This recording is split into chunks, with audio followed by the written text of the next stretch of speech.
Hello. Hello. হ্যাঁ, রাহুল সিনহা বলছেন? হ্যাঁ, বলছি। নিউজ 24 থেকে আমি মোনালিসা বলছি। হ্যাঁ, বলুন। বলছি, বঙ্গে যখন মোদি বা অমিত শাহ আসেন তখন বলা হয় বহিরাগত, কিন্তু এখন দেখা যাচ্ছে তৃণমূল দলের প্রার্থী ইউসুফ পাঠান, যিনি গুজরাটের বাসিন্দা। কি বলবেন? না না, তৃণমূল কংগ্রেস তো শুধু ইউসুফ পাঠান নয়, আপনার শত্রুঘ্ন সিনহা ভিন রাজ্যের লোক, আপনার যে কীর্তি আজাদ তিনি ভিন রাজ্যের লোক। অতএব পরিষ্কার করে যারা বাংলাটাও বলতে পারে না তাদেরকে এনে এখানে প্রার্থী করিয়েছে।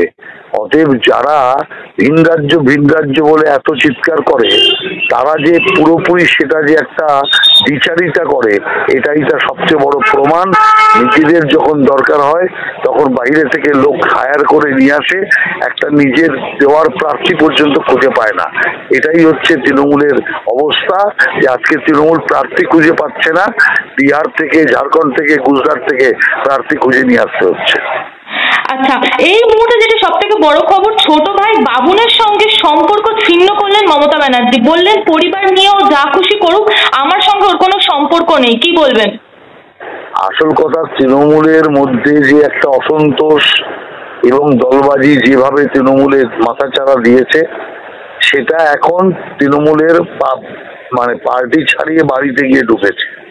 এটাই তার সবচেয়ে বড় প্রমাণ যে গৃহযুদ্ধ এখন লাগার জায়গায় এসছে।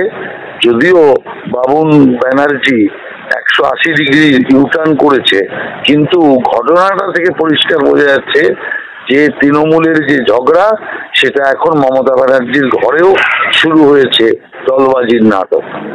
তৃণমূলের যখনই প্রার্থীর নাম ঘোষণা হয়েছে বলা হয়েছে দেবাংশু ভট্টাচার্যর নাম। কি বলবেন সে ব্যাপার নিয়ে? না, তৃণমূল কাকে প্রার্থী করবে না করবে সেটা তৃণমূলের ব্যাপার, ওই নিয়ে আমি কোনো মন্তব্য করতে চাই না। কিন্তু আমি মনে করি তৃণমূল যে প্রার্থী তালিকা ঘোষণা করেছে সেই প্রার্থীরা অধিকাংশই পরাস্ত হবে।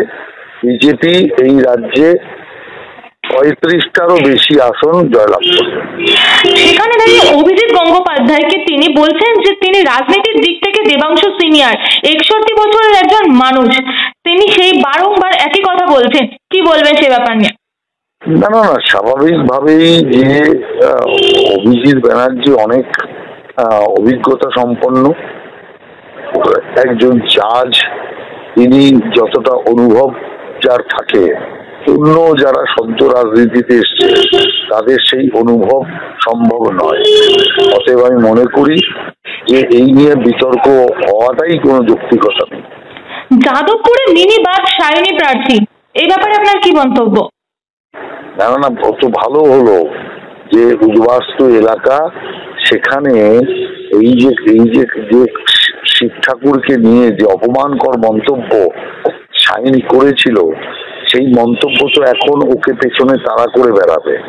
অতএব আমি মনে করছি যে এটা তৃণমূলের পক্ষে প্রথম একটা বিপর্যয় হবে, যে শিব ঠাকুরকে নিয়ে কন্ডম পরানোর যে নোংরা কথা সে বলেছে, নোংরা কথা যে বলেছে, সেই নোংরা কথার জবাব এবার ওকে এই নির্বাচনে পেতে হবে।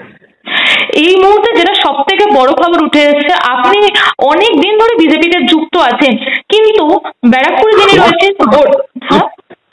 অর্জুন সিং, মমতা ব্যানার্জি বলছেন অর্জুন তো এখনো বিজেপিরই এমপি, ও তো সাংসদ পদ ছাড়েনি।